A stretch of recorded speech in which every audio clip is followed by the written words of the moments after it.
வணக்கம். சுவையான ஆலு பராத்தா எப்படி பண்ணுறதுன்னு பார்க்கலாம். இன்றைக்கி உருளைக்கிழங்கோட மிக்ஸ் பண்ணுறதுக்காக மசாலா அரைக்கிறதுக்கு எடுத்து வச்சுருக்கேன். இஞ்சி, பூண்டு, ஒரு பச்சை மிளகாய், கொஞ்சம் கொத்தமல்லி எடுத்து வச்சுருக்கேன். இதை கொஞ்சம் கரகரப்பாக அரைச்சி எடுத்துகிட்டு வந்துடுறேன்.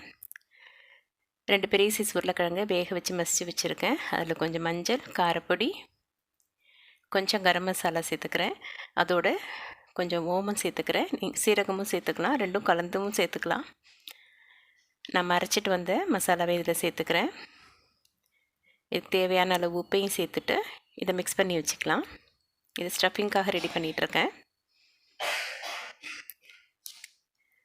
இதை நல்லா மிக்ஸ் பண்ணிவிட்டு சின்ன சின்ன உருண்டையாக உருட்டி வச்சிடலாம் ஸ்டஃப் பண்ணுறதுக்கு.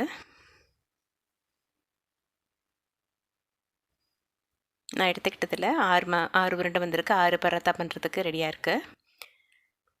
இது கோதுமை மாவை ஒரு 1/2 மணி நேரத்துக்கு முன்னாடியே சப்பாத்தி பதத்துக்கு சப்பாத்திக்கு திரட்டுற அளவுக்கு பிசைஞ்சு வச்சுருக்கேன். நல்ல கட்டாயமாக அது 1/2 மணி நேரம் ஊறணும். அப்போ தான் சாஃப்டாக பராத்தா நல்லா மெலிசாக இழுக்க வரும். அதை ஒரு கப் மாதிரி பண்ணி ஸ்டஃபிங்கை உள்ளே வச்சுட்டு உருட்டிடலாம். எல்லா ஸ்டஃபிங்கையும் பராத்தா மாவுக்குள்ளே வச்சுட்டு உருட்டி எடுத்துடலாம்.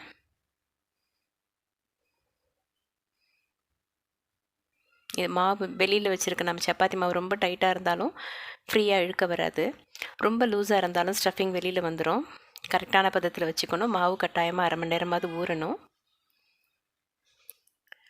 ஸ்டஃபிங் எல்லாத்தையும் மாவில் வச்சாச்சு.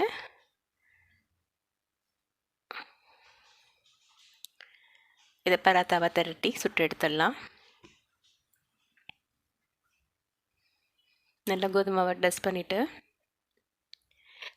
கையாலேயே அந்த ஸ்டஃபிங் எல்லாம் கார்னர் வர போகிற மாதிரி லேசாக அமுத்தி விட்டுக்கலாம். இது சாஃப்டாக தான் இருக்கும். கையாலே தட்டுறதுனாலும் தட்டிடலாம். இல்லைன்னா கொஞ்சம் தட்டினதுக்கப்புறம் அது குழவி வச்சுட்டு உருட்டி எடுத்துடலாம். இது ரொம்ப அழுத்தி தேய்க்கக்கூடாது. மெல்லமாக தேய்ச்சாலே வந்துடும். ரொம்ப அழுத்துதுன்னா உள்ளே இருக்க ஸ்டஃபிங் பிதுங்கிட்டு வெளில வந்துடும். நல்லா ஜென்டலாக தேய்ச்சி எடுத்துடுங்க.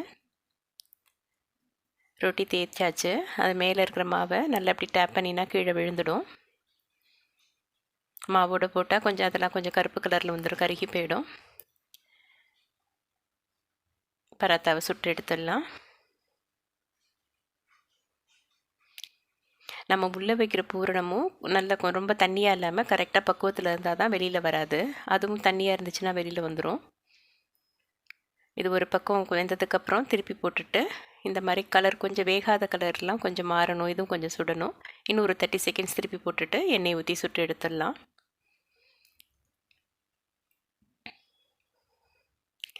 இது கொஞ்சம் நல்லா டோஸ்ட் பண்ணி எடுத்தால் தான் நல்லாயிருக்கும். எண்ணெய், நெய் இல்லை வெண்ணெய் எது போட்டு சுடுவீங்க உங்கள் பழக்கம் எதுவோ அதை போட்டு சுட்டு எடுத்துக்கோங்க.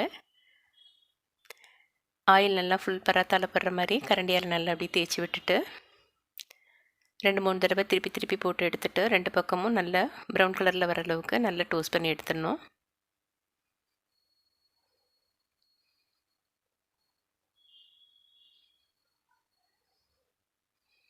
உள்ளே நம்ம மிளகாலாம் பச்சையாக தான் போட்டிருக்கோம். மிளகாய் பொடியெல்லாம் அந்த பச்சை வாசனை கூட இந்த சூட்டில் தான் வேகணும். அந்தளவுக்கு நல்லா டோஸ்ட் ஆகணும். உள்ளே இருக்கிற மசாலா கூட ரா ஃப்ளேவர் போகணும். இது நல்லா சுட்டு எடுத்தாச்சு. மற்ற பராத்தாசையும் தேய்ச்சி சுட்டு எடுத்துடலாம். ரொம்ப சுவையான ஆலு பராத்தா ரெடி. நன்றி.